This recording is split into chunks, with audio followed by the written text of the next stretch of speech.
Hello, welcome again to Weathersfield Proctor Library Storytime. I'm Glenna Coleman, Youth Services Librarian, and here's my friend Library Bear. We have a mystery for you today. I hope you love to think about mysteries. This is a book by Rod Clement, and it's called Grandpa's Teeth. What could possibly be a mystery about teeth? Well, maybe that picture in the cup will give you a hint. We'll have to see. Okay, here we go. Help! I've been robbed! We heard Grandpa shouting. It's a disaster! Come quickly. He was still shouting as Mom, Agatha, and I ran up the stairs. Grandpa's room was a mess, but to be honest, it was always a mess.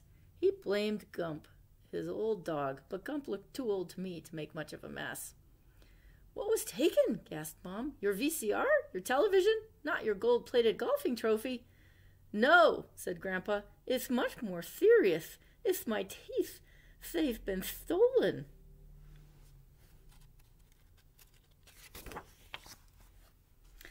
Grandpa normally kept his teeth in a glass of water by the bed.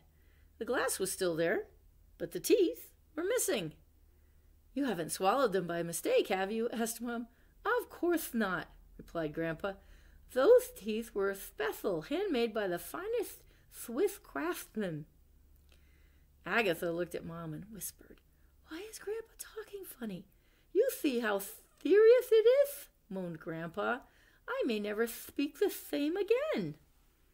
Are you sure you've looked everywhere? Asked Mom. Under the bed, behind the cabinet, in all the drawers?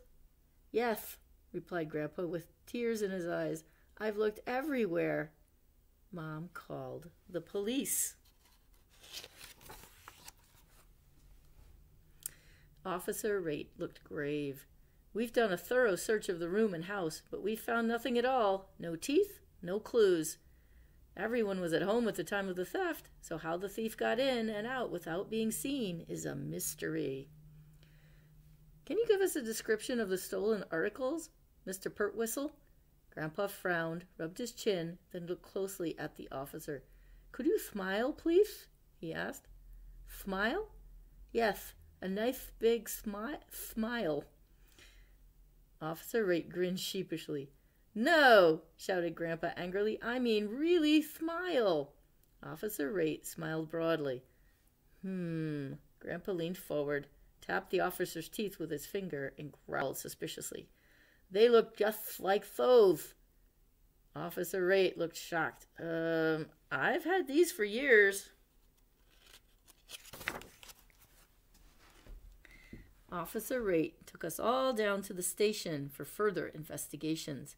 Using Grandpa's description, the police artist drew a picture of the missing teeth. They put up our wanted poster with all the others. We made copies and put them up all over town. Officer Raitt rounded up the usual suspects and took them in for questioning.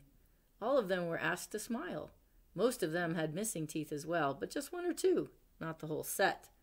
They even brought in our unfriendly neighbor, Mrs. Carbuncle, because her own teeth didn't fit, but Grandpa didn't recognize her or the teeth in the police lineup.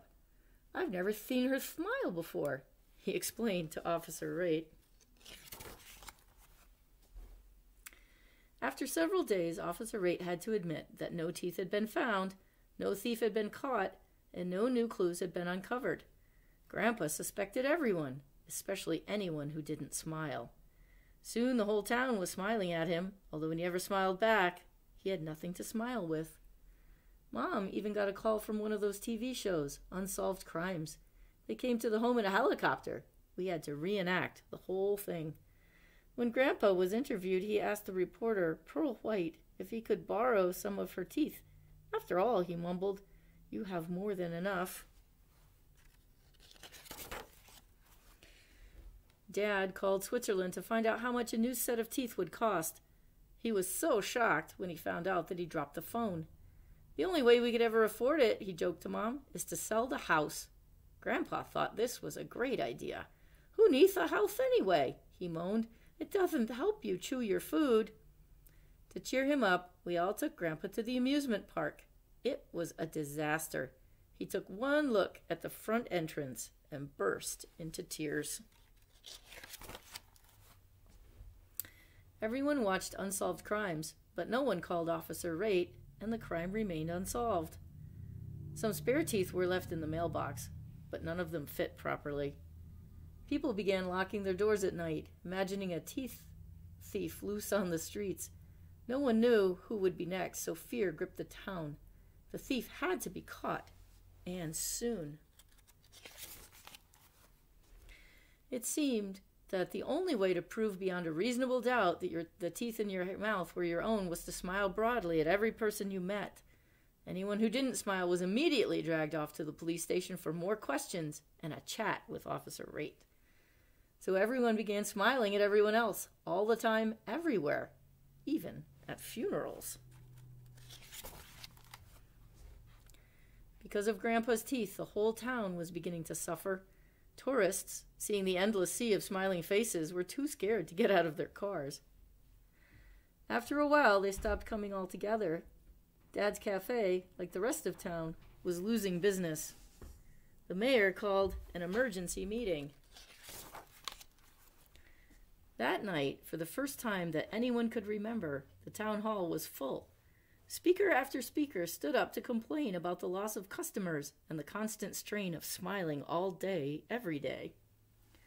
Pastor Butter summed up the situation. While I've always considered this a happy town, there are limits. No one wants to smile without a reason, and there aren't many reasons to smile in this town at the moment. It's time, I believe, to put a stop to it. The crowd cheered.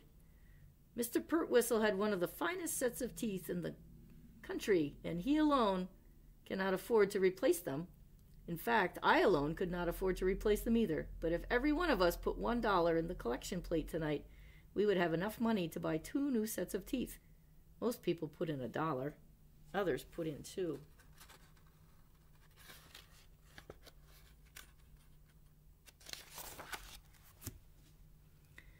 At the presentation ceremony... Oh, did we skip a page? Nope, we didn't. Excellent. At the presentation ceremony, Grandpa opened the package and revealed 2 sets of brand new teeth. Why are they different sizes? Asked the mayor.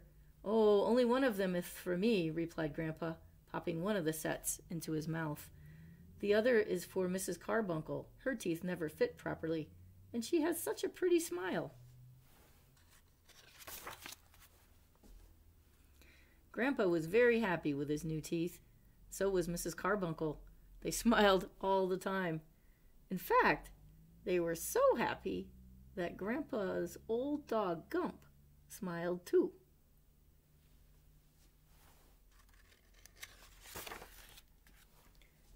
For the first time ever.